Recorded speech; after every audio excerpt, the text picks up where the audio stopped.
Fran, you guys have dealt with a lot off the court. You, the players and whatever. When you're part of something like this, a team, does that make it easier? I mean, to have something, a lot of people don't have what you have as a basketball team that you go to. How does that make it easier for you guys to all kind of handle all this stuff? Well, we always talk about, it's a family, and I think a lot of people throw that around. And sometimes it is, and sometimes it isn't. But it's a very close-knit group. It's a connected group. They care about each other. They really like each other. We have, experienced staff. We have guys that have been here, and it's a long journey. We talk about that all the time. Starting from June until March, and there's a lot of ups and downs, both on the court and in the locker room, but also personally. We all have families and deal with that. So we're all there for each other. That's how you continue to improve, and it makes it all worthwhile, I guess, at the end. Can you give maybe nutshell comments about Tony, Patrick, and Ben Krikke since it's their day Sunday? Start with Ben. He's obviously new this year, and I've said this before, but I can't imagine a more seamless transition to a program. It's one of the reasons why we focused on him out of the portal. Felt like he would be that, both on the court, in the locker room, at practice. Just an incredible young guy from a great family, hard worker, cares about winning, cares about his teammates, wants to be great.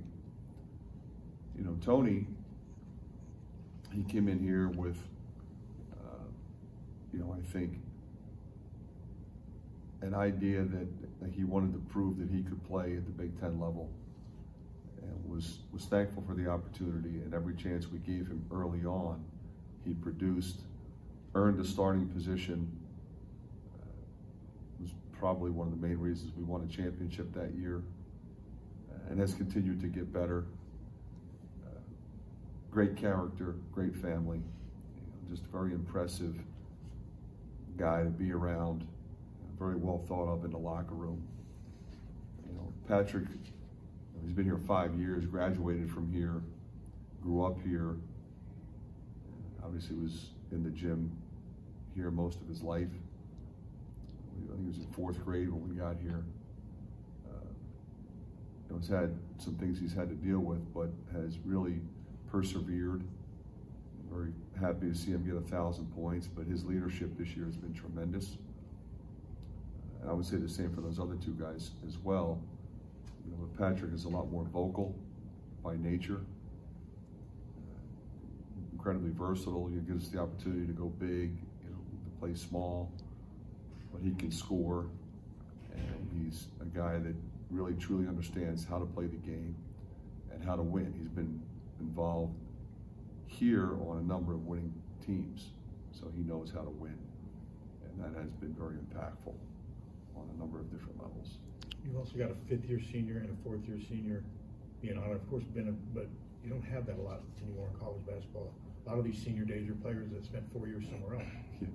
Yeah, so it's a little bit unique, but 2 of the guys have been here a long time, and you've watched them grow, you've watched them grow up, you've watched them improve, and you watch Ben and you wish you had him. Wish I had him for more than 1 year, but thankful to have him for 1 year.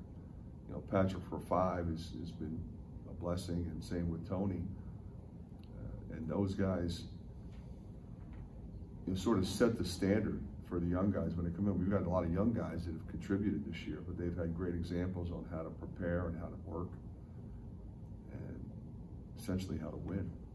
Can you compare and contrast Tony's mindset on the court versus just his personality off of it? Yeah, I would say he's a pretty laid-back guy off the court. I mean, got a great sense of humor, great way about him. On the court, he's a fierce competitor, and that's kind of the best combination you would want I think, and a competitive athlete at this level. I've enjoyed coaching him because he accepts coaching. He wants to be coached. He wants to get better. He's not fighting you all the time with all the answers. That said, he's also very confident in himself, and that's what I want. So, really happy with him on a number of different levels. As a dad, what can you say about Patrick's journey? Well, it's been emotional. It's been heartwarming.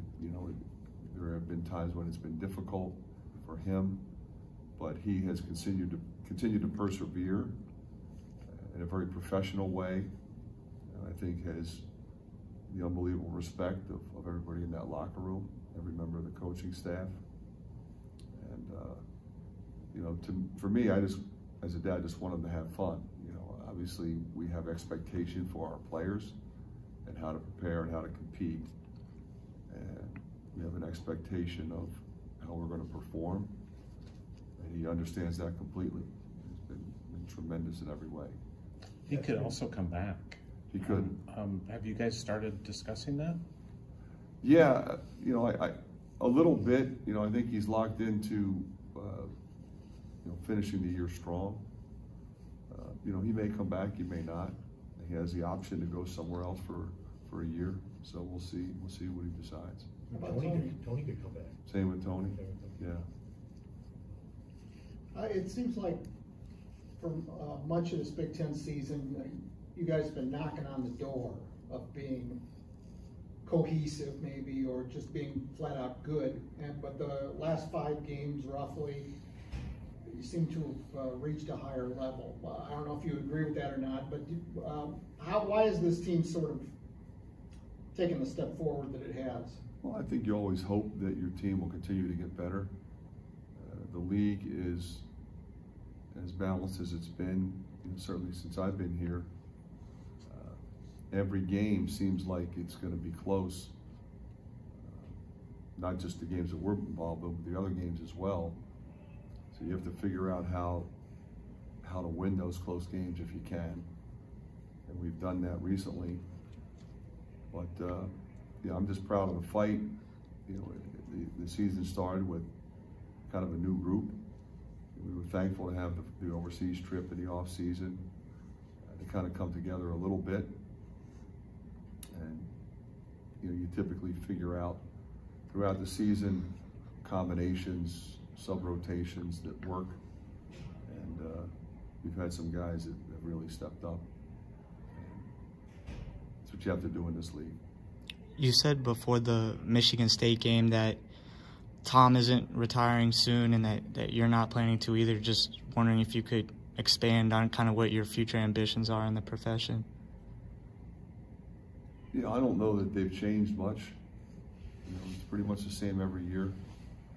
You want to try to bring in good kids, coach them up, and make a run in a very difficult league, get to the NCAA tournament.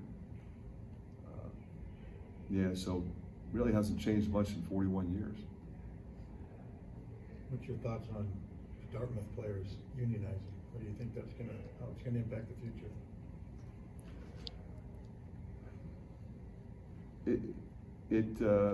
It's kind of interesting because I played in the Ivy League. Mm-hmm. Those guys aren't even on scholarship, so it's kind of a unique group to bring this forward. I do think it was inevitable because with guys getting paid, I would think that referring to them as professional athletes is not far off. For many years, we referred to them as student athletes. And unfortunately, I know at least here, our guys are still students and want to get an education. But it's a different world than it was even 10 years ago. So, I think the interesting thing there is where does this thing end up in terms of how guys are compensated and who remains at the top, or is there a differentiation with the teams at the top that are competing for championships and those that are not. Will there continue to be 360 plus Division I basketball programs? I think that's a discussion that I don't know if we know that. We see the conference is changing, and does that completely separate as it has in football? It's probably a distinct possibility. I think at that point those guys would be left out. Being a former Ivy League athlete, I wouldn't want that to be the case, because I played in the Ivy League. We had great teams. And competed well in the NCAA tournament. So I think the truth of the matter, Pat, is nobody knows where it's going to end up. Because right now, we literally don't even have any rules. Sure. So, absolutely, positively have no rules. Because every time the NCAA tries to govern, they get sued. And so at some point, we have to have an entity that can govern what's going on. And I think that will happen. We'll have to see what, when. How challenging that is that as a coach, where they're